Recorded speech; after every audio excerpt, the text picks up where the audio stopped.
Listo, hola. Bienvenido, Ian. Hola, muchas gracias por invitarme. No, qué nota que estés acá. Gracias por pasarte a mediador. Y pues permitirnos que podamos conversar un rato en momentos... Pues coincide también en momentos. ¿Tú qué opinas de las coincidencias? Pienso que ocurren todo el tiempo, que en realidad nos pasan muchas cosas que... ¿Crees en ellas? Sí. Sí, creo que hay coincidencias y cosas que simplemente están destinadas a ocurrir o que nosotros hacemos que ocurran. Ajá. Entonces, por A o por B estamos conectados. Exacto. O sea, un poco como destinado a... como pues, algo hizo que llegáramos a ese momento. Así que es. se siente coincidencia, pero que estaba destinado a... No sé.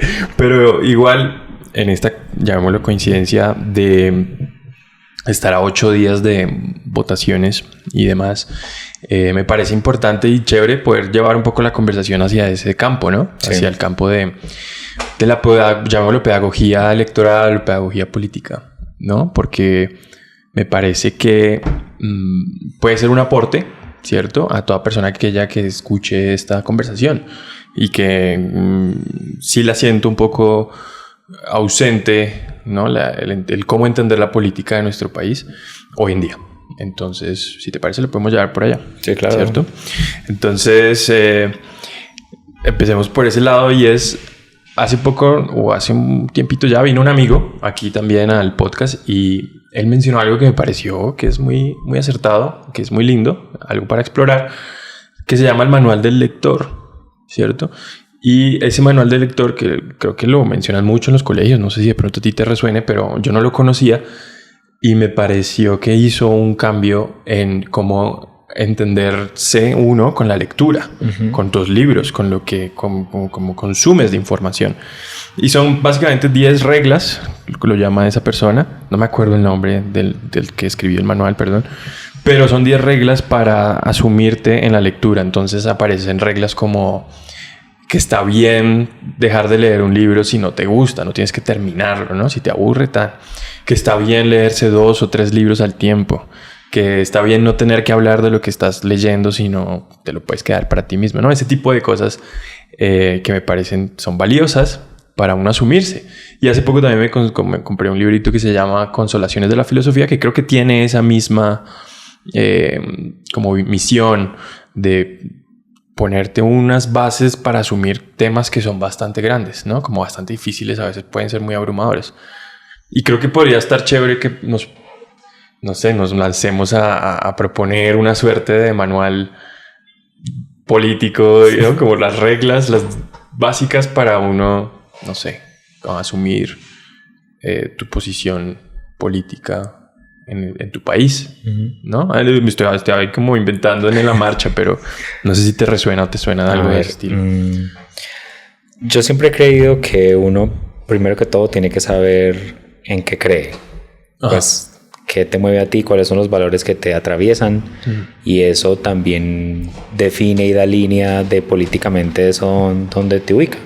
Exacto. Como que personalmente, por mi historia, mi contexto, vengo de una familia campesina, de un contexto muy humilde, primer universitario de la familia, un montón de cosas así que son muy bonitas y que me siento muy orgulloso de ellas, pero que igual también han marcado la forma en la que yo veo la vida. Es decir, mis prioridades están del lado de dignificar el trabajo del campo, que son cosas que mi familia extendida sigue realizando y que me parece supremamente importante, y que muchas veces damos por sentada la comida que tenemos en la mesa, que tenemos en el refrigerador, que vamos y la compramos a la tienda súper fácil y entonces ya creemos que aparece ahí por arte de magia. Asimismo, creo mucho en el poder de la mujer.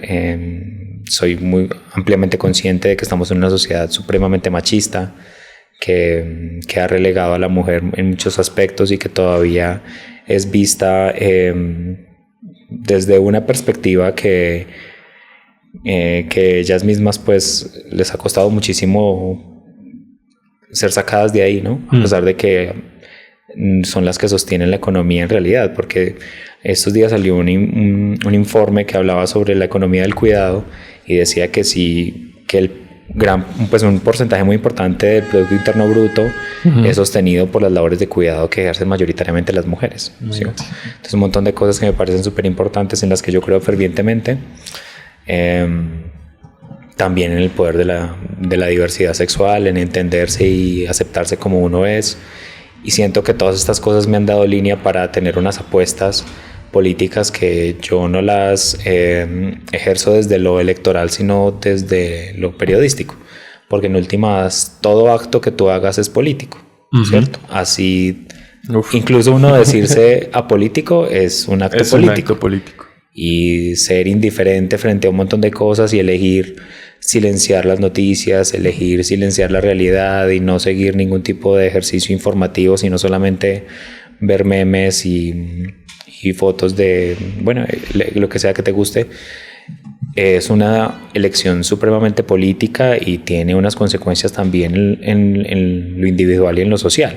Claro. Porque nos abstrae de las cosas que están ocurriendo y de un montón de situaciones que deberíamos estar prestándole atención para que podamos tener transformaciones que nos impulsen como sociedad. Entonces, yo siento que lo primero es uno, como te digo, entenderse desde dónde viene uno y qué apuestas tiene, y de ahí en adelante ya vendrán las diferentes medidas que uno pueda tomar. Ahora, como de cara a lo electoral, yo pienso que una parte importante de ese manual es, además de saber a qué le apuestas, sí. Pero cojamos eso ahí específico, saber a qué le apuestas, ¿qué significa eso? ¿Qué significa como saber a qué le apuestas? Porque creo que va de la mano con la idea de informarse, ¿cierto? Pero que al final creo que esa, y perdón, es un paréntesis, pero esa sugerencia o consejo de infórmate, ¿no? Como ve y busca, sigue siendo todavía muy, lastimosamente, y de pronto debido al contexto en el que estamos, como abrumador, ¿no? Como azarantes, como infórmate. Entonces uno, pues entonces va y se informa y empieza a aparecer fuentes y cascadas de información y es como peor, ¿no? Entonces, no sé, siento que está de la mano esas dos cosas, como saber y informar, ¿no? ¿Cómo podemos destilarlo un poquito más? Yo siento que, claro, estamos bombardeados por demasiada información, demasiado contenido, entonces es muy fácil uno sentirse agobiado y decir como, ay, tantas cosas que están ocurriendo, el mundo, cómo está, pero en realidad, pues, el mundo nunca ha estado tranquilo desde que la humanidad existe, ¿no? Pues siempre está ocurriendo algo, en mayor o menor gravedad, pero siempre está ocurriendo algo. Entonces yo pienso que la clave para uno mantenerse presente y conectado con su país y con su realidad y con un montón de cosas que nos atraviesan es tener momentos específicos en los que tú te conectes con eso. O sea, yo en ningún momento espero que la gente, ni yo tampoco lo hago, como estar todo el día pendiente de qué está ocurriendo en el país y, acaba de ocurrir esto último minuto. No, me parece muy agotador y me parece que en últimas es una sobrecarga de información que hace mucho daño. Exacto. Que genera mucho estrés. Incluso los reporteros que hacen periodismo en caliente, que es lo que nosotros llamamos como estar cubriendo el breaking news que acaba de ocurrir, es supremamente demandante para la persona y es muy agotador a nivel emocional, físico, drena. Claro. Que, claro, estás todo el tiempo pendiente de qué está ocurriendo, qué va a pasar, qué no sé qué, y estar ahí al frente literal del cañón es muy, muy, muy difícil. Y no es un trabajo que a mí me guste personalmente ni que yo comparta, ¿no? Pero bueno, existe dentro del sistema informativo. Aún así yo considero que uno como ciudadano puede tener unas dinámicas de información mucho más adaptadas a su ritmo de vida y a su estilo de vida. No, tú puedes dedicarle, no sé, media hora de todo el tiempo que scrolleas y de todo el tiempo que estás en redes sociales y demás. Puedes dedicarle media hora a ver contenido informativo y de análisis, como a escucharte un podcast, entrar a hacer un rastreo de medios, a ver qué está pasando, qué está ocurriendo, de qué se está hablando. ¿Rastreo de medios? Sí, como que uno tiene una serie de fuentes que son, digamos, en las que yo puedo confiar. O si definitivamente yo tengo una duda metódica que es muy práctica, que es desconfiar de todo, es consultar diferentes fuentes y ver qué están hablando y cuál es la mirada de cada uno sobre lo que está ocurriendo. En últimas, yo considero que no es tan sano que uno tenga un solo medio de información. Exacto. Como yo solamente me informo a través de, en mi caso, La Oreja Roja. Pues muchas gracias por la confianza, pero eso no lo deberías hacer, ¿no? Uno debe tener una mirada amplia de las cosas que están ocurriendo. En últimas, porque primero nosotros no somos un medio que está informando todo el tiempo de las cosas, de todo lo que está ocurriendo, porque somos un equipo pequeño, entonces eso implica que tenemos que tener apuestas y que como cada uno tiene otras labores y demás, pues también tenemos un tiempo determinado que se le dedica al medio. Claro. Entonces yo creo que hay que tener una mirada amplia y yo siempre recomiendo mucho consumir diferentes medios alternativos. Primero porque obedecen a dinámicas diferentes a la del periodismo hegemónico, que es un periodismo un poco más lento, es un periodismo que normalmente dice a qué le apuesta, que eso es muy importante, tener como una declaración de principios, y eso es supremamente valioso a la hora de uno, pues de que la audiencia se encuentre con esos ejercicios. Entonces me parece que por ahí, por ese camino de, primero de elegir bien los canales en los que te estás informando, y segundo, tener una duda sobre, todos me pueden estar mintiendo, ¿no? Pero entonces, ¿yo qué hago?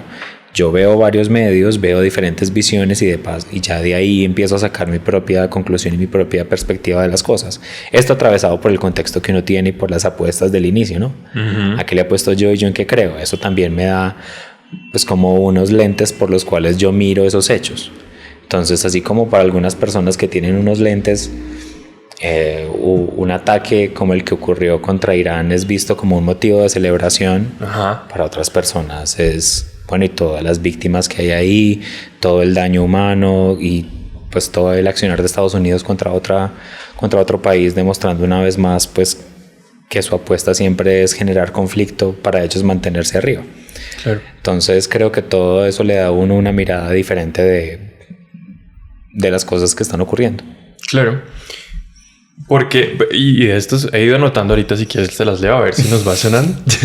Pero entonces me suena que eso puede todavía mantener limitadas a ciertas personas en ciertos círculos y a otras en otras, a pesar de que se trate de buscar en distintos medios. ¿A qué me refiero? Como pues a la persona que, por poner el ejemplo, es ultraderechista, pues va a encontrar los medios y va a, digamos, se ciña a diversificar sus fuentes de información, pero igual siento que puede reafirmarse a sí misma en los que dan información de derecha y criticar duramente los que encontró de la izquierda, porque dice, sí, mira, es pura, ¿no?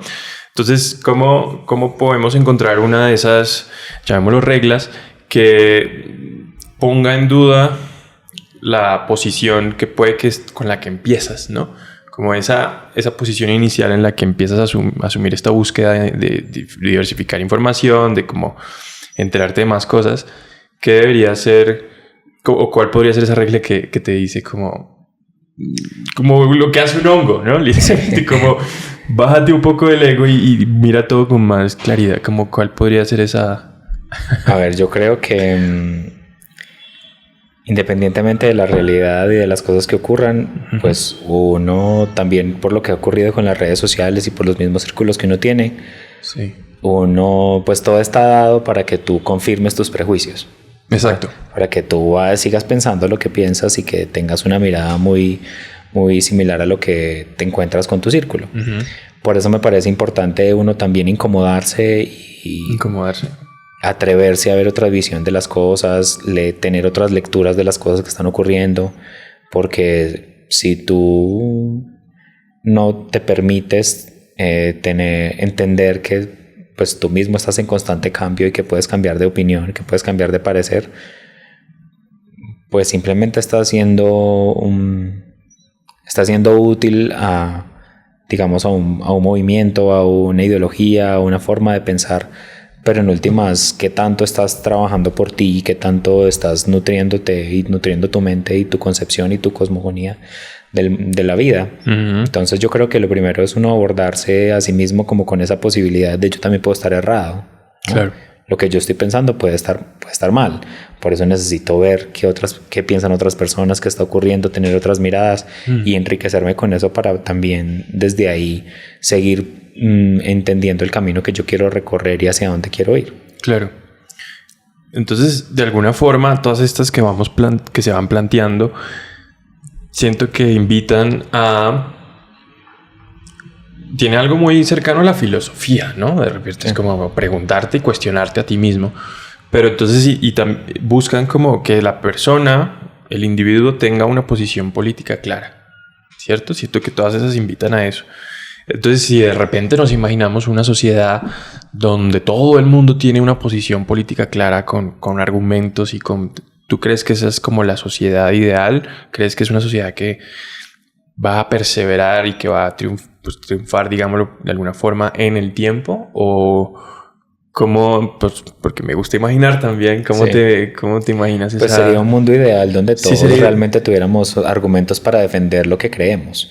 El problema es que muchas veces las personas reciben ecos de información o de desinformación la mayoría de las veces, y eso lo repiten una y otra vez porque pues una mentira dicha 1000 veces suele ser muy efectiva. Entonces lo que ocurre es que esto se vuelve como lo que llamamos pseudo verdad o posverdad y demás, que es como esa información que está ahí, pero en realidad eso es mentira, pero todo el mundo cree que es así. Pero eso hace muchísimo daño. Entonces tú te le acercas a una persona a preguntarle, listo, ¿tú por qué crees que el proceso de paz es lo peor que le ha pasado al país y que es sinónimo de impunidad y que eso nos va a llevar a más guerra? En fin, como todas estas cosmovisiones que tienen las personas sobre eso. Y normalmente suelen darte argumentos que no son argumentos, ¿no? Que son como frases apasionadas y arranques de ira normalmente sobre la visión de lo que significa un proceso de paz, pero eso en realidad no nos ayuda en nada, solamente hace que esa persona sea útil a quienes no quieren que el proceso de paz, en este caso de que estamos ejemplificando, triunfe, porque eso significa verdad, y la verdad para esas personas significa que pierden popularidad, que pierden votos, que pierden autoridad. Claro. No. Como que su objetivo no está basado realmente en en que un pueblo persevere, ¿no? En que haya como una equidad para todo el mundo, sino al final es un interés propio. Es un interés individualista. Exactamente. Y las otras personas lo que hacen es servir a ese interés individualista de esa persona o de ese grupo político sin darse cuenta que eso también les está afectando. Es muy fuerte. Entonces sí, yo siento que si todos tuviéramos argumentos claros sobre, mira, es que yo creo que esto es malo por esto, esto y esto, realmente... pues eso nos daría un piso más estable para nosotros tener diálogos y conversaciones y llegar a acuerdos. Claro. Pero como somos profundamente pasionales, entonces lo que nos importa es que el político salga a gritar y a enaltecer plaza y a llenarnos mucho más de rabia de unos contra otros. Entonces creo que eso es lo que termina haciendo que cada vez estemos más divididos, más fragmentados, y que la polarización sea pues una realidad que pues yo siento que un poco se quedó a vivir con nosotros. La polaridad. La polarización, claro. Claro, porque ya cada vez... es que igual depende de muchos factores, ¿no? Es decir, yo por dar un ejemplo, eventualmente me encontré también en esa sensación de querer estar en el medio, precisamente, ¿no? Como esto seguramente de muchas formas, en muchos tipos de diálogo puede encontrar sus puntos medios, y es como la manera en que podremos sobrepasar esa circunstancia, ese problema inicial. Pero eso lucha constantemente con un contexto que está siendo cada vez más brusco, por llamar de alguna forma, como álgido, más punzante, difícil de ponerlo en el medio de algo, ¿no? Como que se acerca hacia los límites, siento yo, por poner un ejemplo, pues todo lo que está sucediendo con esta forma de gobernar de este imperio gringo, por llamarlo de alguna forma. Entonces, por eso, a pesar de eso, yo siento que la gente sí tiene en sus cabezas, nosotros sí tenemos como esta idea de encontremos el punto medio, la del diálogo, ¿no? No nos dejemos llevar por pensamientos radicales y como rabietas, ¿no? ¿Cómo se dice? Expresiones de rabia muy fuertes. Exacto, el apasionamiento que tú mencionas. Pero ese contexto contingente nos está como todo el tiempo presionando a que no sea así, ¿no? Y hoy en día yo me siento específicamente como yéndome hacia un punto un poco más, no tan medio, sino como, ok, casi que siente que uno tiene que balancearlo con la misma respuesta en tono de fuerza y demás, ¿no? Entonces me parece que, digamos, en la palabra sí hay posibilidad de ponerlo de alguna forma, pero luego en la práctica es mucho más complejo, ¿no? Sí, es muy difícil encontrarse con otras visiones de la vida porque todos estamos atravesados por un montón de emocionalidad y eso es pues inherente al ser humano, ¿no? En últimas, lo importante es, siento yo, no deshumanizar a la otra persona, al que está al otro lado, porque en últimas uno no sabe qué cosas han llevado a que esa persona piense de ese modo. Y nosotros tenemos que dejar de ver tanto en el otro un enemigo, sino cómo llegamos a acuerdos y cómo llegamos a puntos medios que nos ayuden a avanzar, a tener unos mínimos comunes que nos ayuden a seguir adelante. Exacto. Por ejemplo, que realmente para todos, por ejemplo, los archivos de Epstein, la pederastia y todo esto sea algo realmente malo y castigable y repudiable y que vamos a perseguir como sociedad. Eso debería ser un acuerdo al que todos deberíamos llegar. Pero como tenemos un sector importante que simplemente tiene una defensa férrea de un montón de personajes que tienen poder y que tienen capacidad de decisión, o que han representado algo para su movimiento o para el país que los representa de algún modo, entonces nos encontramos que, por ejemplo, en este caso los Epstein Files con Pastrana es algo en lo que el país no se logra poner de acuerdo, y es algo que a mí me parece profundamente triste y aberrante, de que no podamos todos estar de acuerdo en que está mal abusar de los niños, que el tráfico de menores es algo que nadie debería defender, apoyar, independientemente de quién lo esté realizando. Claro. Entonces son acuerdos a los que yo siento que todos deberíamos poder avanzar, pero que es muy difícil porque estamos, por ejemplo, atravesados por la fe. Y la fe también nos ha hecho mucho daño en ese aspecto, porque yo personalmente, bueno, la fe no, creo que más la religión. Epa. Porque la fe es algo muy personal y la espiritualidad es algo que cada quien vive desde diferentes modos. Pero la religión, en este caso, por ejemplo, la religión católica es algo que pues ha estado atravesada un montón por la pederastia. Todo el tiempo recibimos denuncias de sacerdotes que siguen estando al frente de iglesias y de curias y que están denunciados por abuso sexual de menores, pero la gente, como no logra separar su fe y su espiritualidad del edificio que está ahí con una cruz, de la institución de la religión, de la empresa de la fe. La empresa de la fe. Entonces la gente no logra entender o no logra dimensionar, no todo el mundo, que esto no se puede defender como ladrillo, como edificio, sino que hay que perseguir a quien en últimas, como individuo o como organización, esté protegiendo este tipo de hechos. Claro. Y este tipo de acciones. Entonces son cosas en las que yo siento que deberíamos poder avanzar un poco más como sociedad y entender de verdad que esto está mal hecho. Porque, por ejemplo, a mí me parece muy incoherente y muy lógico que un montón de políticos de un sector afín a esto, pues como a la religión católica, son full defensores de los niños cuando les conviene y se llenan la boca hablando. Pueden pensar en los niños como el meme de los Simpson, pero en últimas, cuando es la hora de trabajar en cuidar a los niños, ¿qué estás haciendo para cuidarlos y defenderlos? Si estás defendiendo un cura, un arzobispo, una institución que los está vulnerando. Si estás defendiendo un político que está señalado en los Epstein Files, más de 38 veces está mencionado Pastrana en lo que se ha revelado hasta ahora. Pues con qué cara sigues defendiéndolo y no sales a pedir explicaciones, sino que simplemente todo es una persecución. No todo es una persecución. Ahí hay algo que en últimas nosotros deberíamos poder como sociedad tramitar y entender, pues como si eso le hubiera ocurrido, me hubiera ocurrido a mí, si eso le hubiera ocurrido a mi hermano, a mi hijo, a alguien más cercano a mí, ¿me estaría importando lo mismo o no? Solamente porque sentimos que la realidad, esa realidad tan difícil y tan... Sí, distópica un poco, ¿no? Como tan... Que es una... Pues, como que si yo no lo tuve que vivir, entonces no tengo la capacidad de la empatía para ponerme en esa posición y decir, es que eso tiene que ser muy difícil, ¿yo cómo voy a defender eso? Entonces siento que eso nos impide poder avanzar un poco más hacia acuerdos, porque en lo mínimo no logramos ponernos de acuerdo. En la defensa misma de la vida, de las fuentes hídricas, del medio ambiente, algo que en últimas nos debería importar a todos, porque es que de ahí parte nuestra subsistencia y nuestra forma de vida. Pero si no logramos ponernos de acuerdo en lo mínimo, entonces lo otro se hace todavía mucho más grande y mucho más difícil.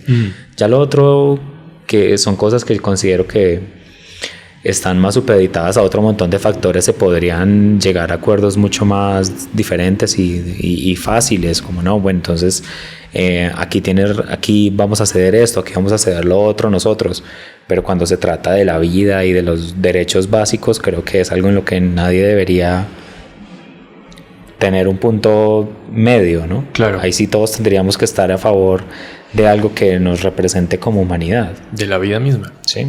¿Y tú sientes que hay como una cantidad de la sociedad que está a favor o por lo menos defendiendo eso? Porque al final de cuentas, claro que esto se siente un poco como el mundo en el que yo vivo y el que me muestra mi feed, ¿no? Mis redes sociales, la información que me llega a mí, pues al final es muy cercana a lo que a mí me interesa, entonces siento que el mundo está pensando igual y entonces ¿por qué no se está reaccionando así? Entonces, sí, como que tú sientes que hay gente igual que sí está defendiendo esto y que son bastantes en la población, o realmente es solo unos pocos con mucho poder institucional que... Yo pienso que no son tantos, sino que hacen mucho ruido. Hace mucho ruido, ¿no? Hacen mucho ruido y tienen de su lado todo este ecosistema mediático tradicional que en últimas también es propiedad de ellos de alguna u otra manera, que es propiedad de los de bancos, de emporios económicos, de grandes empresas a las que no les interesa realmente el avance de la sociedad, sino que les interesa acumular poder, acumular riqueza y todo para ellos mismos. Entonces yo siento que en realidad no son tantos, pero hacen mucho daño. Por ejemplo, el caso de Milei hablando de que no importa la contaminación de los ríos, que no importa contaminar el agua, que no importa, un montón de cosas no importan, y gente lo celebra y dice, eso es lo que necesitamos para Colombia, una persona como esta, no sé qué. Y uno se pone a pensar, pucha, ¿qué tiene en la cabeza esta persona para pensar que lo que nosotros necesitamos es alguien que venga a terminar de destruir lo que se supone que quienes decían que lo iban a cuidar ya lo están destruyendo, ¿no? Porque ahí, pues, en Colombia nunca hemos tenido un político que salga a decir tan descaradamente que va a afectar las fuentes hídricas o que se va a tirar en todo, pero aún así lo hacen, ¿no? Sí, solo que no está ahí sí, es mucho más guardadito, más discreto. Pero bueno, pues es profundamente lamentable que hagan tanto ruido y que haya gente que les siga copiando simplemente porque hay mucho odio en sí mismos, ¿no? Como que están cargados de mucho odio, de mucho rencor, porque en últimas Colombia ha sido un país que ha tenido muchísima sangre y muchísima violencia, y eso también hace que uno guarde mucho odio y mucho rencor, y que eso a veces no te permita ver las cosas con un poco de perspectiva y entender otras realidades. Cuando uno se pregunta, por ejemplo, ¿por qué Antioquia es tan conservadora? ¿Por qué Antioquia es tan conservadora? La gente no logra ver que primero Antioquia es uno de los departamentos que ha tenido el mayor número de víctimas en diferentes campos, que Antioquia literal hubo una época en que nos masacraban por ser, por ejemplo, liberales, por tener una postura diferente a lo que se pedía tradicionalmente. Y que eso ocasionó que muchas personas nacieran y crecieran entre el miedo a que a mí también me puede pasar eso, entonces yo creo que yo no debería estar ahí, sino que yo debería pensar de una manera más cercana al poder, ¿no? A ese poder tradicional. Y yo siento que de ahí viene mucho esa representación política tan cerca de lo conservador y conservemos los valores y no sé qué. De un miedo. De un miedo a también que a mí me pase eso, y a toda esa violencia que nos atravesó como departamento a causa de mucha más violencia y de muchos más hechos políticos que en últimas nos han hecho mucho daño. La gente tampoco entiende. No ha entendido como toda esa migración judía que llegó a Antioquia, especialmente a Antioquia. ¿Llegó a Antioquia específicamente? Y que esa migración judía que llega después de la guerra, pues cambió un montón de dinámicas en el departamento, que en un momento en que no estaba hiperconectado, había un montón de limitaciones de la época, y que hace que en últimas, como estamos rodeados de montañas, como que la realidad en Antioquia fuera lo que yo alcanzo a ver hasta las montañas. Antioquia, de ahí sale como también esa idea que viene de mucho tiempo atrás, de esa Antioquia federal. Es como que este es el país está rodeado por estas montañas, y todo es lo que nos importa y ya nada más. Entonces, como esa dificultad de comunicarse y de conectarse con otros departamentos históricamente hizo que nos dividiéramos demasiado. Y toda esa migración judía que llega a Antioquia también hizo que trajéramos un montón de dinámicas y de prácticas que se han vuelto muy perjudiciales. Por ejemplo, hay cosas ya mucho más simples que los historiadores se ponen a hablar sobre eso, como por ejemplo las alpargatas. Unas alpargatas en una Antioquia de hace décadas, donde no había carreteras ni nada por el estilo. ¿Qué finalidad tiene, no? Pues es algo que traen los judíos. Los mismos, que sea como el centro de los frijoles. Pues los frijoles también son como unos hermanos de las habas y de todo esto que también traen los judíos. Como ellos no podían comer cerdo, que estaba en su religión, pero llegan acá y dicen, pues nosotros también tenemos que demostrar que ya no somos esos judíos, que somos otra sociedad. Entonces ahí sale como un culto hiper desarrollado al cerdo, y entonces nos volvimos la capital del chicharrón. Entonces en Antioquia todo está atravesado por el chicharrón. La arepa, pues como la tela, que también es algo que... En fin, hay un montón de cosas en nuestra idiosincrasia paisa actual, que en realidad no es que sean tradicionalmente antioqueñas de toda nuestra vida. Nos han atravesado por las migraciones y por todos los cambios y la movilidad. Y en últimas, todas las regiones un poco y todas las sociedades están atravesadas por la movilidad, ¿cierto? Eso genera muchos movimientos. Pero pues nosotros en Antioquia nos dedicamos pues como a defender unos valores y una cosmogonía y unas cosas que en últimas siento yo que nos hacen muchísimo daño como sociedad y que están atravesadas por el miedo. Qué interesante, porque resuena mucho y bueno, y mencionas un montón de cosas que están muy interesantes y podemos irnos por varias de ellas, pero para mí resuena un montón con el hecho de tener que uno conocer su historia, que eso es para mí lo que se bloquea con la sobresaturación de información que tenemos día a diario, ¿no? En nuestro cotidiano. Creo que una de las cosas que más ha afectado es afectar y perder ese interés por querer saber de dónde venimos, porque no hay tiempo. Siento que no hay tiempo para uno darse cuenta y un poco explorar de dónde vienen las cosas, sino que las asumimos por el hecho de que se presentaron frente a nosotros y de ahí en adelante es una realidad concreta y qué hacemos para lidiar con eso y para adelante, ¿no? Es que nos cuestionamos muy poco. Nos cuestionamos muy poco, pero y creo que es precisamente por eso, por el hecho de no tener tiempo, y es una hipótesis de conocer nuestra historia, ¿no? Le contaba a Catalina en la invitada pasada que decidí como retomar otra vez esta exploración en la filosofía, y entonces hay unos manes ahí que te recomiendan por dónde empezar. Y el man recomienda el primero, El Mundo de Sofía, que es como el que no leímos todos. Yo me lo acuerdo de haber leído, pero no me acordaba de nada. Y hay una frase muy linda ahí, que ahorita que ya me lo releí, y es de Goethe, que es ese pensador alemán que decía: el que no lleva la contabilidad de su historia por un periodo de 3000 años está destinado a ser un idiota y a vivir del día a día, ¿no? Algo así. No era como exactamente esas palabras, pero esa es la idea.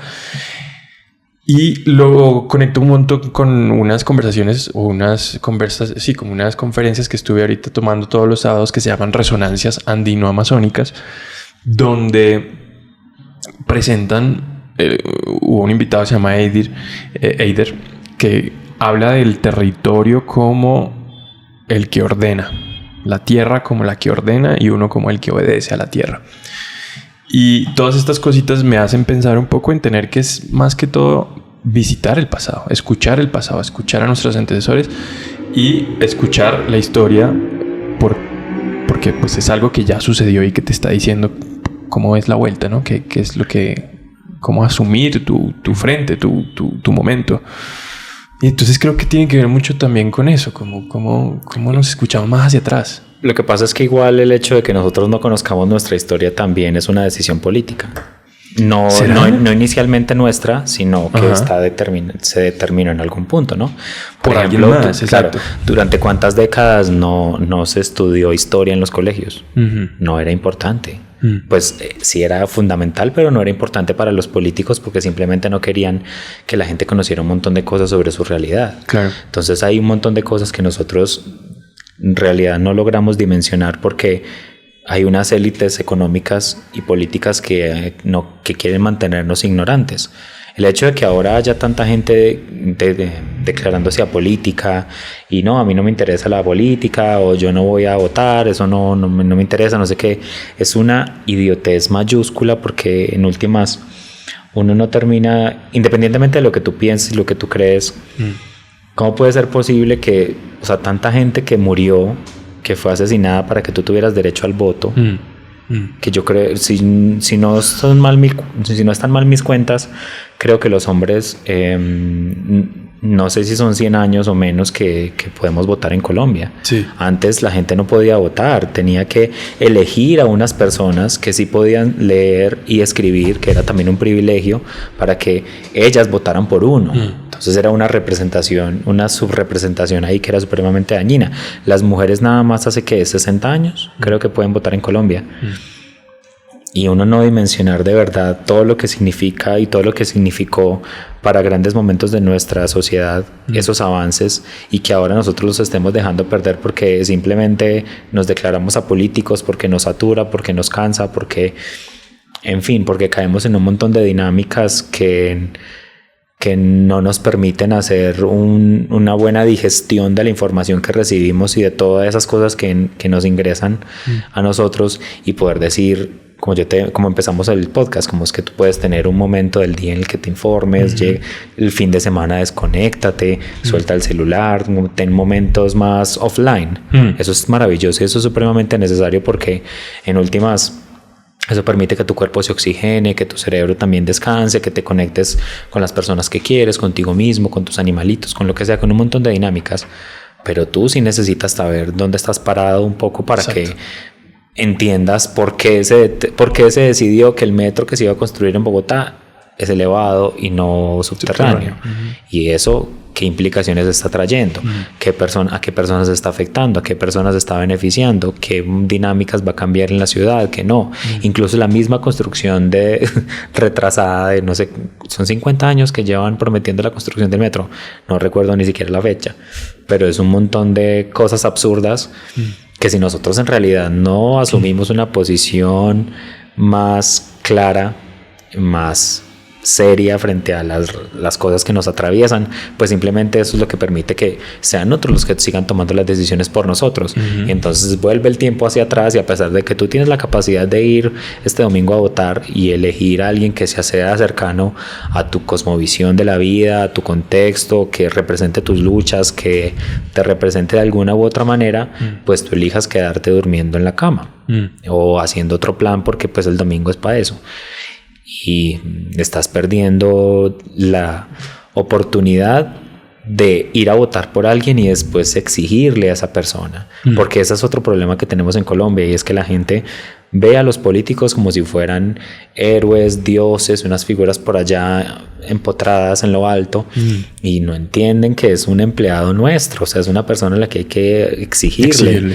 Yo voto por esta persona y voy a estar haciéndole seguimiento de qué está haciendo bien y qué está haciendo mal. No voy a tener una postura lambona como la que solemos tener en Colombia sobre los políticos, que es yo voto por él y después defiendo todas las arbitrariedades que haga y todas las estupideces que haga. No, es que para eso no es. Ese no es el objetivo de la democracia, ese no es el objetivo de la política. El objetivo es que tú realmente, si estás en una democracia representativa, elijas a alguien que te represente y después le hagas vigilancia. Y si no funcionó, si no cumplió tus objetivos, listo, se va, votamos por otra persona, seguimos eligiendo. No dejar que la gente se quede sentada en el poder. dejar de elegir a los mismos congresistas durante 3, 4, 5 periodos. ¿Qué es eso? ¿Qué es eso tan raro? O sea, la gente solamente debería estar en el Congreso un periodo o 2. Ya más de ahí, a mí no me parece que nadie debería estar más de 2 periodos en un Congreso. Digamos, estás un periodo en la Cámara o 2 y después saltas al Senado, listo. Pero, o sea, ¿qué es eso de más de 10 años uno ahí chupando de la teta del Estado que estamos pagando todos nosotros para que una persona se dedique a hacer bajo cuerda mayormente un montón de prácticas que en última son supremamente corruptas y que nos hacen mucho daño y que nos siguen enfrascando en la misma vorágine de corrupción y robo? Pero pues si la gente misma no, como decía Garzón, si ustedes no toman las riendas de su país, o sea, si nosotros mismos en realidad no asumimos con responsabilidad y con amor por nuestro país, y no decimos, puta, es que a mí me duele esto porque yo lo amo, porque yo amo mi tierra, porque yo amo mi familia, porque yo amo las cosas que me rodean, pues nadie lo va a venir a defender por ti. No, y tú vas a poder perderlo con mayor facilidad y no vas a sentir como una gran pérdida, sino como, se soltó esto que ni siquiera sé de dónde venía, entonces bueno, veamos ahora qué sigue. Y se empiezan a repetir un montón de cosas tan estúpidas como eso que acabas de mencionar. La política nos atraviesa todo el tiempo, o sea, sí. Desde el precio que tú pagas en el pasaje, desde lo que tú estás comprando en la tienda, desde lo que vale tu arriendo, desde la ropa que te puedes comprar, los lugares a los que puedes viajar, un montón de situaciones, el sistema de salud, en fin. Todo está atravesado por la política, así tú elijas no verlo, así tú elijas decir, es que la política no tiene que ver conmigo. Pues simplemente tú estás eligiéndolo desde la ignorancia o desde el privilegio que tienes de que no te importe lo que ocurre con los demás, decir que eres apolítico, porque cualquiera de las dos puede ser. Claro, claro. Qué fuerte porque... Y también abren muchos temas, pero me hace pensar también en este que es como... Claro, uno en la poca educación que ha tenido de la política de su país específicamente, está el hecho de que es un acto o es un evento que ocurre cada 4 años, ¿no? Y que luego ya pues cada uno sigue con su vida y casi que se siente como una ayuda para que esa cosa que sucede allá se organice y luego ya uno pueda seguir acá. Yo siempre digo que el país empieza cada 4 años de nuevo. Sí, o sea, la gente borrón y cuenta nueva, como dice la campaña por ahí de David Barguil, creo que es cabeza de lista del Partido Conservador, supremamente cuestionado, con un montón de investigaciones encima, y ahí está, les pareció divinamente ponerlo a liderar la lista del Senado. Y borrón y cuenta nueva es que la gente cada 4 años no se acuerda, no tiene forma de hacer seguimiento. No porque no existan las herramientas, sino porque eligen no hacerlo, porque simplemente viven lo que hablábamos ahora de ese día a día que te permite estar solamente como en lo que está ocurriendo ya, pero no te deja tener una visión más amplia de las cosas, y no sabes ese político en realidad qué hizo para defenderte. Si tú por ejemplo, el caso de Angélica Lozano, que es una política que se vende como alternativa, va para su cuarta curul en el Congreso, a pesar de que ella fue promotora de la consulta anticorrupción, que en la consulta proponían que máximo 3 periodos por congresista. Pues entonces, como la consulta no pasó, pues entonces vámonos por el cuarto. Y ella, pues la hemos visto votar en bancada con el Centro Democrático, con la ultraderecha, la hemos visto hacerle jugadas a las reformas, a la ley de financiamiento, un montón de cosas que uno dice, ¿realmente esto sí representa a las personas que votaron por ella? Y a muchas otras que tienen un voto de opinión que después llegan allá a hacer otro tipo de cosas. Porque pues entrar a cuestionar el voto comprado es otro mundo, ¿no? Porque es parte también de unas dinámicas también mucho más fuertes de no dimensionar la importancia del voto y de eso qué significa para ti, pero también de necesidades de la persona, también de la necesidad económica y de la necesidad laboral, porque muchas veces el voto está atado a un puesto laboral, ¿no? Como que nosotros hemos recibido denuncias en el caso específico de la gobernación de Boyacá y de diferentes instituciones en Boyacá, que las personas están siendo obligadas a llevar de 5 a 10 personas a eventos de proselitismo y allí después a entregar nombres, lugar de votación y demás, o sea, asegurando que esas personas van a votar por la persona que le están solicitando, en este caso, que son del Partido Verde, porque si no, entonces esa persona no va a seguir teniendo su trabajo en la gobernación, en la notaría, en diferentes lugares. Y esas son dinámicas de corrupción que estamos cansados de ver, pero que siguen ocurriendo, porque en últimas, si la gente no termina tomando decisiones que nos lleven a cambiar esa política profundamente, eso no va a ocurrir tan fácilmente, porque el sistema está pensado para que se robe. O sea, el sistema está dado para que la gente robe. Eso es una realidad. Es más fácil, algunos amigos que trabajan en el Estado me dicen, es más fácil robar que hacer las cosas bien. Claro. Porque el sistema está pensado para que tú si te inventas un contrato con ChatGPT, no sé qué, lo pones a esa persona a facturar, no sé, 1.000 millones, 700 millones, 600 millones en 3 o 4 contratos. Pero en realidad, ¿qué tanto trabajo se hizo ahí o qué tantas cosas se hicieron ahí realmente dignas? ¿Cuántos congresistas están hoy señalados, a pesar de que ninguno lo acepte, de pedirle dinero de sus propios sueldos a la gente de sus UTLs? Y estamos hablando de muchos partidos y muchos espectros, porque es algo naturalizado dentro del ejercicio de la política y porque es algo naturalizado en el Congreso. Entonces la gente llega allá, no tiene suficiente con sus 50 millones. Entonces, a los miembros de sus UTLs, que se pueden ganar, digamos, 8, 10, 12, según ¿UTLs? La unidad de trabajo legislativo. Es el equipo que el Estado te da un equipo como congresista para que tú trabajes, ¿no? Que no le paga, y no lo paga él, lo paga el Estado. ¿Qué va? Un congresista en realidad no nos vale 50 millones, nos vale muchísimos más, porque nosotros le pagamos al congresista su equipo de trabajo. Ese equipo de trabajo está pensado ¿para qué? Para que desarrolle proyectos, para que legisle, haga control y demás. Las labores que debe hacer un congresista y por las cuales se les paga muy bien. Aún así, ellos les piden una cuota. Estos no son todos, ¿no? Pero un gran número. Les piden una cuota de ese salario para que ellos, con esa plata que hacen, pues no hacen labores de caridad. Mueven corrupción electoral, mueven sus campañas, buscan cómo atornillarse en el poder. ¿Cuántas personas están o hacen parte de una UTL? Yo no me acuerdo específicamente cuánto es el número, pero yo creo que sí son unos 8 o 10. Hay que buscarlo bien. No recuerdo cuántos son, pero sí son varias personas que conforman esos grupos de trabajo. Y qué locura. Sí, es una locura. Y maravilloso que ellos tengan gente para trabajar. Pues claro, ser congresista, ser un buen congresista no es fácil y demanda tiempo. Y demanda trabajo, demanda cabeza, investigación.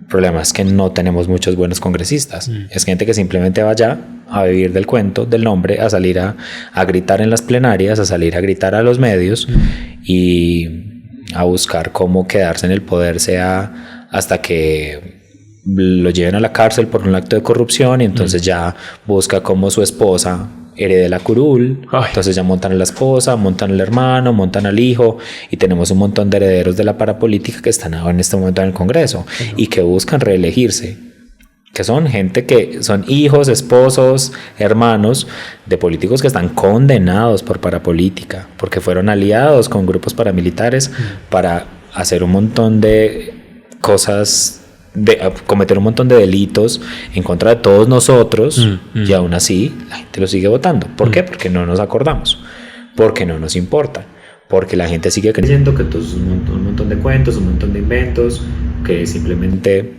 quienes buscamos denunciar todo lo que ocurre con la política pues estamos siendo ardidos o estamos dejen trabajar o dejen la envidia o lo que sea, pues son un montón de realidades. Y también porque no sabemos cómo, siento yo, porque siento que se repiten muchas de estas como sensaciones de la denuncia en la que uno dice, pero ¿y para qué? O como si eso igual no va a hacer nada y que al final de cuentas tampoco sabemos cómo denunciar de una manera activa y como contundente algo de lo que uno puede que sí sea consciente, ¿no? Entonces uno escucha este tipo de cosas y uno dice, bueno, ¿y para dónde? ¿Qué hace uno con esa información? ¿Cómo uno denuncia y sabe que esa denuncia va a llevar a algún acto que cambie un poco lo que sucede allí? Creo que eso es un poco... Y por eso me parece importante también lo que están haciendo con La Oreja Roja, que se va hacia la pedagogía política. Entonces aparecen denuncias y entonces aparecen también como, bueno, recordemos. Por eso creo que está súper atado a la historia. Es como recordemos, porque si hay algo que se está repitiendo, que no estamos viendo, que nos están haciendo distraer de lo que nos estamos distrayendo, es full distracción. Es full distracción. Por eso me parece de nuevo sobresaturación de información, como distraemos para que de lo que se está hablando y de lo que tiene importancia y de lo que puede tener un cambio, pues no se lleve a cabo. A nivel global y a nivel nacional e incluso distrital, de hecho se repite incluso en la familia, ¿no? O sea, tiene como pues tantos niveles y tantas... El poder está pensado para que en últimas tú como sociedad y como miembro de la sociedad no te des cuenta de que eres mucho más, de que si todos nos juntamos somos mucho más poderosos que quienes están ostentando el poder económico y el político. Porque en últimas somos la base que trabaja, somos la base que hace posible que todos ellos funcionen, que todo exista. La gente a veces no logramos dimensionar todo el poder que tenemos nosotros como individuos, sino que simplemente, como te digo, seguimos endiosando al que está arriba y seguimos endiosando una forma de vida que una forma de actuar que es muy perjudicial para la sociedad y para el país. Y es que entonces avalamos todo el vivo vive del bobo y todo este montón de cosas que nos hacen muchísimo daño porque perpetúan esa idea de poder y esa forma de poder que no está buscando que todos tengamos una mejor calidad de vida, sino que está buscando que quienes tengan el poder cada vez tengan más y los que están abajo cada vez estén más abajo. Claro, siento que uno también tiene que saber cómo pararse frente a eso para cuidarse a uno mismo, porque cada vez es más... como fuerte, ¿no? Cada vez es más abrumador tanta cosa a la que tanta cosa que se está destapando que uno va diciendo, pucha, nos la venían haciendo. El ejemplo claro ahorita está en los archivos de Epstein y de cómo toda esta cultura Disney nos la metieron desde chiquitos y lo jurábamos como lo que era más maravilloso, paradisíaco, y termina siendo esta cosa tan horrorosa. Entonces, ¿cómo se cuida uno también? Y ahí me gustaría meter el concepto de comunidad para afrontar pues todas estas verdades que están a flote, porque siento que se siente, valga la redundancia, que es una época de verdades, como de que la verdad está saliendo a flote porque algo se está cayendo y entonces aparecen estos nuevos monstruos que estaban por ahí escondidos y entonces ¿cómo lidiamos con ellos? Siento que la comunidad puede ser algo importante ahí. ¿Cómo se puede cuidar eso? Sí, la comunidad es muy importante, o no rodearse de personas que en últimas te apoyen y que también entiendan tus luchas y entiendan en lo que tú crees, es muy importante. En mi caso personal, pues mi pareja es la primera persona que me apoya y uno siempre debería tener una persona que lo apoye. Pues si uno está en pareja, estar con alguien que te sume y no que te reste, ¿no? Claro. Que es alguien que te entienda, que te comprenda, que te acompañe, que pueda rodearte en los momentos en los que te está costando un poco más, rodearte de un grupo de amigos que también sean el polo a tierra de uno, con las personas con las que uno puede hablar sinceramente de las cosas que le preocupan, que le ocurren y que pueda uno compartir incluso sus alegrías y sus frustraciones. Eso también es supremamente importante. En el caso de que uno sea emprendedor o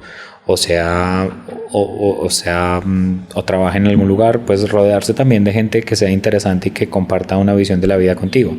En mi caso, La Oreja nace hace 11 años.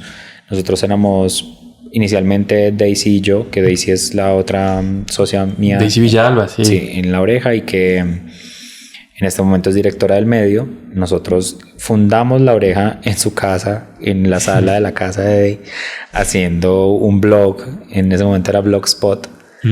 Y era conlaorejaroja.blogspot.com porque obviamente no teníamos presupuesto para comprar un dominio. Y es una persona con la que a pesar de que yo no tengo una visión igual de las cosas, pues tenemos un montón de puntos en los que nos encontramos. Y eso nos llevó a tener unos pilares de la oreja, que son como, es nuestra declaración de valores o nuestra declaración de principios, son las cosas en las que creemos. Creemos en la lucha contra la corrupción, creemos en el poder de la ciudadanía y del periodismo ciudadano, creemos en las minorías, creemos en las mujeres, creemos en la protección del medio ambiente, de los páramos, y creemos en el periodismo con contexto histórico, que para nosotros siempre ha sido muy importante, y es contarle a la gente las cosas con un poco de historia. Exacto. Esta persona quién es, esta persona qué ha hecho, esta persona qué significa, o esto que está ocurriendo de dónde viene, para que precisamente nosotros podamos entender un poco más en contexto las cosas que ocurren. Entonces yo siento que el tema de la comunidad es supremamente importante, y a mí me preocupa mucho porque estamos en un momento en que también las redes sociales y estos aparatos nos han vuelto cada vez más solos. Porque como el algoritmo genera una adicción muy fuerte, que está totalmente probada y estudiada, hace que cada vez estemos más hacia nosotros mismos, más en nosotros mismos, viendo videos, historias, memes, reels, cosas. Y eso hace que tengamos menos habilidades sociales, menos ganas de salir, menos ganas de interactuar con otras personas, que nos importe menos nuestra familia, que nos importe menos con qué tipo de personas nos rodeamos, y tengamos otro tipo de prioridades. Y eso es profundamente peligroso y dañino, porque en últimas, entre más individualistas somos más débiles. Claro. Somos más fáciles de atacar y somos más fáciles de gobernar de una manera perjudicial, ¿no? Claro. Es más fácil que nos hagan daño si estamos todos tirando para un lado diferente. Y no porque todos debamos pensar igual, como insisto desde ahora, sino porque pues nos hace mucho daño que no tengamos unos lineamientos básicos que nos unan y que nos ayuden a avanzar como sociedad y entender que necesitamos una comunidad y que necesitamos gente que nos rodee y que necesitamos poder estar en territorios más seguros. Claro, claro. Sí, la comunidad definitivamente hace que todo se sienta un poco, o por lo menos que a mí lo que me da de sensación es como un poder que supera un poco lo que uno puede llegar a hacer por sí solo. Exacto, como que aparece una sensación de estoy acompañado. Luego esta decisión que queremos tomar es en conjunto, va a tener mayor alcance, etcétera, etcétera. Creo que eso es porque definitivamente uno se pone en redes sociales y la manera en que uno se abruma ya es muy alta. Siento que uno ya con facilidad puede decir como no, nos llevó el putas y yo qué estoy haciendo acá, no tengo forma de actuar y hacer nada. Y creo que esos espacios, ¿no? Pienso en estos espacios que invitan a la presencia, a estar en un mismo lugar, habitar un mismo espacio con varias personas, pueden hacer toda la diferencia, ¿no? Yo hace poquito estuve en una cosa que lo llaman el círculo de hombres, que es este tipo de encuentros que están ahora surgiendo, en donde solo se encuentran hombres para hablar de sus emociones y de sus vivencias, de sus vulnerabilidades, de cómo es. Y creo que es un paso interesante. A pesar de que se siente incómodo, yo me sentí particularmente como raro, como con procedimientos chistosos, como con unas reglas que uno a veces puede decir esto es obvio, ¿no? No, uno empieza a escuchar al otro y dice como, pana, tú estás metido en un video que fácilmente uno puede como, pues no sé si fácilmente, porque si no ya lo hubiera hecho, pero como que uno puede regalarle una perspectiva nueva a esta persona o entre varios, y ayuda a, no sé, como a solucionar algo que de verdad estaba hundiendo a esa persona. Y creo que ese es un ejemplo de lo que puede generar una comunidad. Si tú lo amplificas, pues me hace pensar en la marcha, ¿no? Me hace pensar en esa sensación, no sé qué te parece a ti, pero a mí cuando yo salgo a marchar y hay otras 2,000, 3,000, 10,000 personas de afuera, la sensación es única. Hay una cosa ahí, hay una energía ahí muy especial, muy importante. Yo creo que también uno tiene que ser consciente de qué capacidad tiene de acción. Ajá. Como que ¿cómo es eso? Sí puede generar mucha frustración el hecho de uno decir que estoy viendo, todas estas cosas, tantas cosas que están ocurriendo, yo qué puedo hacer, cómo le puedo cambiar, cómo lo puedo resolver. Pero pues también uno tiene que entender que uno como individuo no tiene la capacidad de generar esas transformaciones solo. Entonces lo primero es uno entender cuál es tu capacidad de acción, cuál es tu capacidad de transformar esos hechos. Muchas personas que nos dedicamos al periodismo, por ejemplo, tenemos complejo de héroe, que es uno, claro, que uno tiene que vencer en terapia. Yo no voy a resolver la realidad, yo no voy a cambiar el país, ¿no? Yo no voy a resolver un montón de problemas estructurales que tiene la sociedad. Claro. No porque no quiera, sino porque no puedo, no tengo la capacidad de hacerlo desde mi posición. Pero sí sé qué puedo hacer, ¿no? Entonces, en mi caso, ¿yo qué puedo hacer? Yo puedo contribuir a que la gente se cuestione más.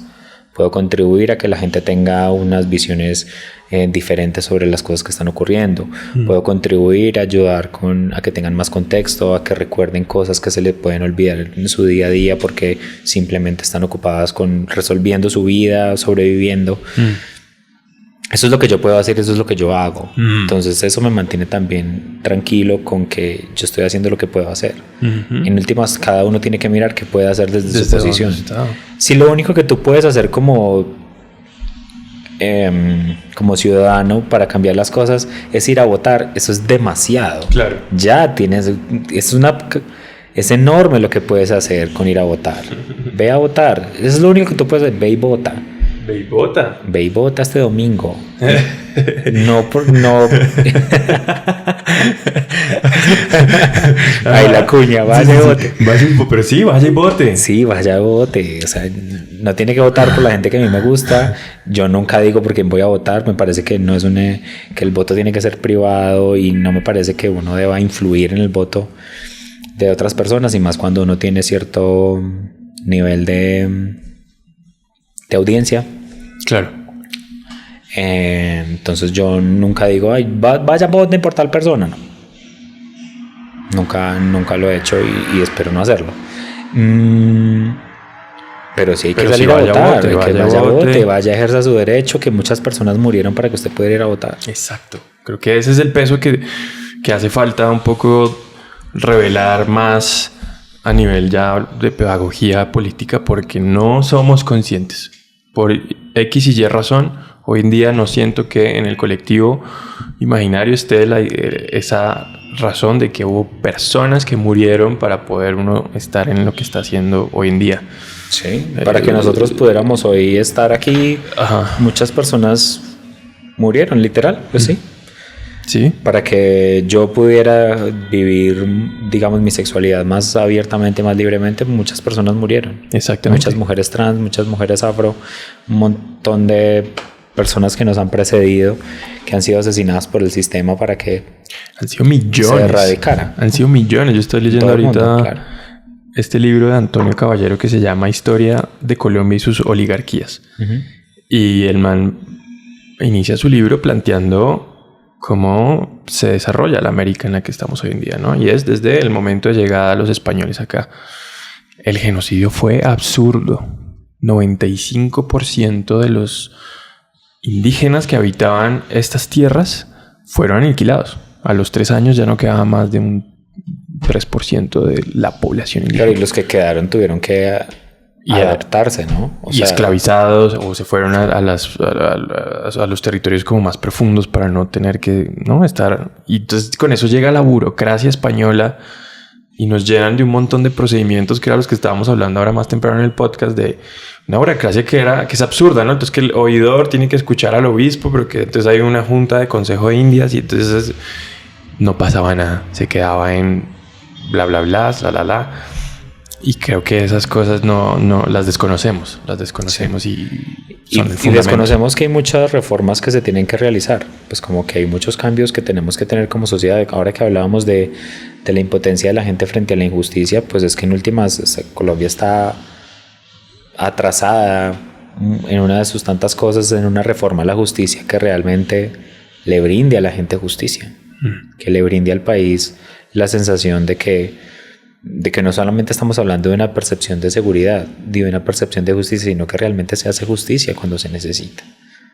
Y que la justicia no es solamente encerrar a una persona de por vida en un cárcel. Hay que entender que la justicia es un término mucho más amplio y que compete un montón de cosas, y que por eso las justicias transicionales, en el caso de los conflictos armados, generan tantas transformaciones en el territorio y generan tantas historias poderosas, porque simplemente ya estamos acostumbrados a entender la justicia como poner a una persona tras las rejas durante toda su vida, pero no estamos acostumbrados a entender que la justicia también es la verdad, que la justicia es poder reparar a las víctimas, que la justicia son un montón de cosas que nos atraviesan como territorio, como comunidad, como sociedad, como individuos, como país, y que Colombia está supremamente atrasada de exigir una reforma de la justicia que realmente dignifique la ciudadanía. Definitivamente. Pero pues eso si no logramos entender que hay que ir a votar, si no logramos elegir personas que lleven adelante esas luchas en los escenarios en los que hay que llevarlos, pues va a ser muy difícil y vamos a seguir viendo la frustración de la gente con un montón de situaciones del día a día que simplemente van a seguir ocurriendo hasta que no elijamos mejor y se van a incrementar a mejores personas y hasta que no les hagamos un control más riguroso. Independientemente de la persona que llegue al poder, hay que hacerle un seguimiento juicioso, hay que auscultarlo. Como que a mí me parece maravilloso que se revelen todos los contratos de nepotismo que están ocurriendo en el gobierno. Todos los familiares de ministros, familiares de no sé qué, de senadores, de congresistas, toda esta gente que está hiperconectada y miles de millones facturando. Eso es maravilloso, pero eso ¿por qué no lo veíamos antes? Mi invitación es a que el gobierno que llegue y los gobiernos que lleguen se siga haciendo así y mucho más. O sea, tenemos que ser veedores de que no se roben nuestra plata, que no se roben nuestro país. Pero si solamente nos interesa denunciar lo que ocurre cuando los políticos que están montados son contrarios a nuestra ideología política, nos quedamos limitados. Claro, nos limita totalmente y no nos permite avanzar. Digamos que muchas personas a veces se quedan, como nosotros, pues nunca habíamos tenido un gobierno diferente a la derecha. Entonces siempre habíamos hecho un seguimiento juicioso. Primero nosotros empezamos en la segunda mitad del gobierno Santos, luego ahí tuvimos... Sí, gobierno Santos,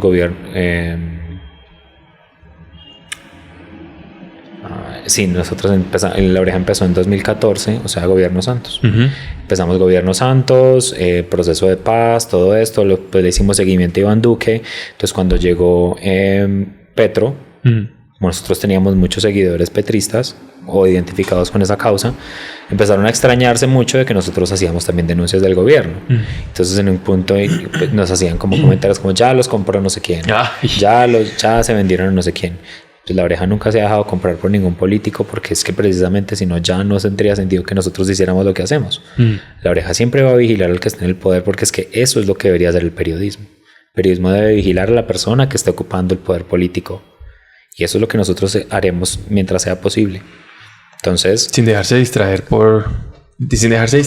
Sí, ¿no? Pues en últimas hay que estar ahí pendientes, no dejándonos llevar también por el odio que quieren sembrar otros medios, porque por ejemplo, caso específico, la supuesta denuncia por los 20, no sé si eran 23.000 millones, algo así, del supuesto contrato para un maquillador y un fotógrafo para Verónica Alcocer, que en últimas terminó siendo falso. ¿Y cuántos medios tradicionales hicieron eco de esa denuncia sin revisar, sin cuestionarse, sin nada por el estilo? Solamente porque, maravilloso, esto afecta al gobierno. Esto afecta al gobierno. Eso no es lo que hay que hacer. Lo que hay que hacer es vigilar. ¿Cómo es que se llama?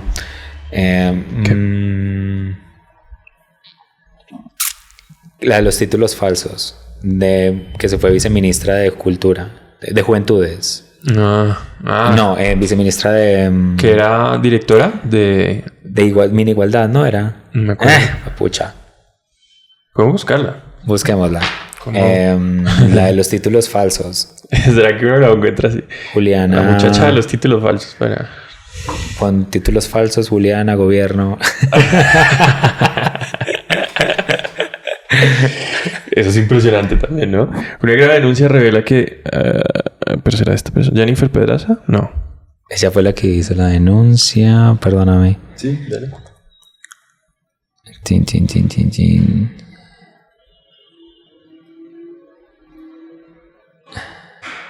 A ver. Esta, Juliana Guerrero. Viceministra de Juventudes, sí. ¿Cómo fue? Juliana Guerrero, viceministra de Juventudes, están investigando presunta corrupción en sus títulos universitarios. ¿no? Eso es lo que hay que vigilar y lo que hay que denunciar y a las noticias a las que hay que hacerles eco. ¿No? Pero no ponerse a inventar las cosas porque simplemente eso afecta al gobierno de turno y hacerle el juego a los políticos que quieren retomar el poder o a los que quieren tomar el poder en este caso, como porque simplemente eso les puede favorecer más a nivel económico. Sí, no. Eso nos hace mucho daño. Tema individual y que nos sigue como... Eso nos hace mucho daño, que el periodismo tradicional sea mayoritariamente vendido al poder económico, pues... Eso es una cosa... Nos hace muchísimo daño y eso la gente en realidad no logra dimensionar todo lo que significa que tú estés yendo en el taxi, en el Uber, en el bus, escuchando el noticiero, o yo siempre lo digo, almorzando en el corrientazo y viéndose el noticiero de Caracol y de RCN, comiéndose las mentiras. Uy, eso es muy fuerte. Eso nos hace muchísimo daño porque no hay posibilidad de contrastar, de cuestionarnos. Porque Revista Semana hizo todo un despliegue informativo entre comillas sobre estos contratos, pero cuando los pillaron y les tocó salir a retractarse, lo hicieron en una columnita pequeña en la última página de la revista. Qué desastre. Entonces, que vieron unos pocos y habrá ganado un par de likes, pero el daño ya estaba hecho. El daño ya está hecho, ¿no? Que la mentira se difunde mucho más que la retractación. Exactamente. Qué fuerte. Pero creo que el diálogo de eso ya está en otro campo también, es decir, en otro nivel también. Siento que la idea, por dar ese ejemplo concreto de Caracol Noticias, RCN, no sé qué, son medios neutrales y que están dándonos la información en el momento que la necesitamos, cada vez está más caída. Siento que sí. En el, digamos, la conversación matutina y cotidiana del ciudadano promedio. Eso es maravilloso y cada vez más personas hemos despertado. Claro, sí. Hay un avance. Y pero, que tiene una velocidad también intrínseca a lo que requiere una verdad y unas bases y unos pilares que están bien, digamos, cimentados, que no tienen esa rapidez y esa velocidad que tiene una noticia falsa. Es que ese es mi tema. Creo que va a unas velocidades que se sienten lentas, pero que requieren esa velocidad para cimentarse bien. Y yo entiendo que cada vez hay más personas que piensan diferente y consumen otras fuentes y tienen una visión más amplia, y eso es maravilloso. El problema sigue siendo que todavía hay millones de colombianos que creen en esa visión, que creen en Caracol cuando lo prenden, que creen en las noticias de RCN cuando las ponen. Que se ponen a leer Semana en el semáforo y creen en lo que dice ahí. Entonces, y son muchísimas personas. Entonces, y son personas que votan, son personas que eligen, son personas que están atravesadas por un montón de situaciones que necesitan una mejor información para poder tomar decisiones que les convengan más a sí mismos. Claro, definitivamente. Entonces, sigue haciendo mucho daño la prensa tradicional que desinforma. Definitivamente lo sigue haciendo. Y ya para ir terminando, ¿en qué está y en qué continúa esta pedagogía electoral política que está haciendo La Oreja? Porque han estado hablando de distintos candidatos que tienen su historial bastante cuestionable. ¿Qué más va a ocurrir ahí? ¿Cómo más se puede aportar a esa pedagogía? Bueno, esta semana parece muy potente. Gracias. Esta semana seguiremos sacando diferentes congresistas que nos parecen muy cuestionados y que de hecho nuestra misma comunidad nos ha dado los nombres, y es una serie de gente que tiene procesos encima o que simplemente ha llegado al Congreso a actuar en contravía de para lo que fueron elegidos. Diferentes situaciones que nos parece que la gente debería cuestionarse si votar por ellos de nuevo o no. Y luego de que sean las elecciones del 8, pues seguiremos haciendo control, ¿no? Ya sobre los candidatos en ese momento que salgan de las consultas y la movida que haya de aquí a las elecciones presidenciales de primera vuelta. Y luego seguiremos con las de segunda vuelta, y luego ya seguiremos con el gobierno nuevo y los congresistas que ya empiezan a trabajar en julio. El 20 de julio se posesiona el nuevo Congreso. Entonces seguiremos haciendo nuestra tarea de veeduría de quien está en el poder económico y en el poder político, que creen en últimas esa es uno de los grandes pilares de La Oreja, y es vigilar y cuestionar. ¿Y esa vigilancia cómo la puede hacer el ciudadano de a pie, por llamar de alguna manera? Bueno, el ciudadano pues al ciudadano le llegan mucha información. Exacto. Lo primero es contrastar esa información que recibe. Pues no te quedes solamente con que alguien te diga, ay, es que imagínese que fulanito de tal, no sé qué. Pues primero, hágase un rastreo de Google. Empiece por ahí. A ver a ver qué medios dicen que es cierto, qué medios dicen que no, con base a qué están sustentados esos hechos. Como péguele una revisadita y luego consuma también medios alternativos e independientes que tendrán otras visiones sobre esos hechos. También lleve las denuncias a donde considere que las pueda llevar.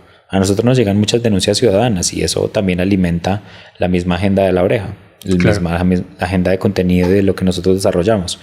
Y eso es supremamente valioso porque es la gente creyendo en que el poder de la información sí tiene unas transformaciones y yo considero que sí las tiene. Pues si yo me pongo a mirar la Colombia de hoy y la Colombia de hace 20 años, pues es una Colombia muy diferente. Definitivamente. Y en últimas ahí ha influido mucho que hay otras formas de informarse y que hay otras formas de conocer la realidad y de entender lo que nos está ocurriendo. Entonces, mi invitación es a seguir consumiendo fuentes en las que puedan creer y también que las que desconfían también miren qué están haciendo. Por ejemplo, yo entro también a medios en los que no creo absolutamente nada para ver qué están diciendo sobre otros hechos. Claro. ¿Cómo lo plantean? ¿Cómo lo plantean? ¿Qué sacan de ¿Qué titular, visión ¿no? están recibiendo X cantidad de lectores que tenga ese medio? Es que están... para estas personas lo que está pasando es esto. Y eso también le ayuda a uno a entender esa visión que tienen esas personas sobre la realidad y cómo nosotros podemos contribuir a que entiendan de otra manera las cosas que están ocurriendo. Entonces yo pienso que ahí y hacerlo de una manera organizada, no tienes que dedicarle todo el día a eso o no tienes que hacerlo todos los días, pero sí dedicarle algún momento en tu semana a informarte, a ver qué está pasando, a escuchar un par de podcasts, o a, no sé, a ver Noticias 1 en el fin de semana, que me parece que todavía hace un ejercicio muy decente de periodismo y que ha revelado muchísimas cosas en nuestro país. No sé. No soltar tampoco, ¿no? No soltar, no sentir que ya ahorita que pasan las elecciones, listo, volvemos a nuestra cotidianidad y echarse la bendición. Pues sí, entender que, como te digo, pues todo nos sigue atravesando. La política nos sigue siendo parte de nosotros en nuestro día a día, en nuestra cotidianidad. Entonces entender todo eso que nos ocurre y cómo nosotros también lo procesamos de una mejor manera. Algo que a mí me parece también súper importante es cuidarse uno mucho, cuidar tu salud mental, escribir. Pues yo soy un fiel creyente de que el escribir en las noches o en las mañanas ayuda muchísimo como terapia para uno esclarecerse, para uno sacar pensamientos intrusivos que tenga en la mente, para uno ayudarse un poco. ¿Qué ejercicio más bello ese? Sí, hacer un poco de ejercicio, eso también es maravilloso para controlar toda la energía que hay en nuestros cuerpos, tener cierto contacto con la naturaleza en la medida que puedas, hacer cosas que también te den bienestar y te ayuden a estar conectado con lo bonito que es la vida y con lo bonito que es estar vivo. Y tratar de tener una vida en la medida de lo posible equilibrada entre todo eso, ¿no? Sí, pues yo sé que no es fácil tener una vida equilibrada porque pues, ocurren muchísimas cosas, pero sí hay que cuidarse, hay que ir a terapia, hay que ir a hablar de los problemas que uno tiene, hay que entender que nada es tan pequeño y nada es tan grande, que que las cosas hablando se entienden de una manera diferente, que nuestra comunidad está para soportarnos y para apoyarnos y también para nosotros sostenerla. Hay que entender que somos un organismo, somos un organismo vivo, social, ¿no? El ser humano es profundamente social y no podemos olvidarnos de eso para poder encontrarnos de una manera más bonita. Exacto. Que yo pensaba ahorita eso como para La Oreja Roja sería muy lindo hacer una suerte de como de análisis que te haría tu terapeuta, ¿no? Pero para los departamentos o para no sé, un municipio específicamente, ¿no? Porque siento que igual son territorios vivos, que son territorios que están cambiando constantemente y así como uno se hace terapia como individuo, debe haber algo interesante en hacer una suerte de terapia como municipio, como pueblo, como departamento y como nación. creo que sería muy lindo eso, ¿no? Generar una suerte de análisis psicoanalítico de un municipio, de un espacio, ¿no? De algo que está bastante vivo y que se comprende por varias personas. Así como también de los candidatos, como una cosa así, suerte de análisis terapéutico. Pero bueno, este es el manual. Vamos a leerlo y luego le ponemos un título a esta vaina a ver cómo sucedió. Porque me parece igual que del diálogo también deben aparecer muchas acciones. Y esta es una pequeña. Primero, como primer punto, en esta regla, el manual, ¿cómo se llamará esta vaina? Manual. Leámosla así. Leámosla si le ponemos el fin. La primera sería, y ya me dirás si estás, cómo estás con cada una de ellas. Saber en qué creer o en qué crees y a qué le apuesto. Creo que ese es el fundamento para tomar acción de ahí en adelante. Segundo, no dar por sentado lo que tenemos. Como que sea obvio que tenemos donde vivir, un lugar donde tal, no es que esté para siempre y no darlo por sentado. Tercero, todo acto es político y todo está atravesado por ella, por esa política, por la política. Cuarto, ir más allá del meme. 5, entenderse de dónde viene uno, ¿no? En temas de contexto histórico. Sexto, lo que te conecta al momento de revisar la información. No sé qué dije ahí. Lo que te conecta al momento de revisar. Ya, como en el momento de... Como estamos buscando, ahora que ya tomamos ese paso de busquemos información, para no sobresaturarse, al final un poco el filtro puede ser ¿qué te conecta con esa información que acabas de recibir? ¿Dónde está eso que se mezcla con tus creencias, con lo que estás, por lo que le estás apostando? Séptimo, no limitarse a una sola fuente de información. Octavo, leer la declaración de principios de los medios que consumes. Me parece importante. Y en caso de que no la tengan, exigirla. Exacto. 9, incomodarse y entenderse como un ente en constante cambio. 10, no deshumanizar al otro por su punto de vista contrastante. 11, mirar hacia atrás. 12, mirar cómo puedes aportar desde tu posición como individuo. Y 13, ve y vota. Maravilloso. Maravilloso. ¿Qué opinas? ¿Cuál le pondrías adicional? ¿O cómo lo llamamos? ¿Manual de qué? Manual del ciudadano funcional. Me encanta. Manual del ciudadano funcional para todos ustedes y todas ustedes. Ciudadano funcional. Me parece importante y eso es un poco lo que yo predico. La mediación cultural es hoy en día como una suerte de nueva pedagogía para abordar la forma en que aprendemos y conectamos con el otro, pero nace como esa disposición de permitir que haya un espacio en donde dos cosas contrastantes se puedan encontrar. Y eso como lo hace a partir de una acción, de una actividad, de llevar a cabo algo y de realizarlo, ¿no? Como de tangiblemente o bueno. Y esta es una de esas. Entonces, aquí haciéndole honor a eso y a este invitado, pues muchas gracias, Ian, por pasarte por acá. Gracias a ti por la invitación y a las personas que nos escuchen esto también.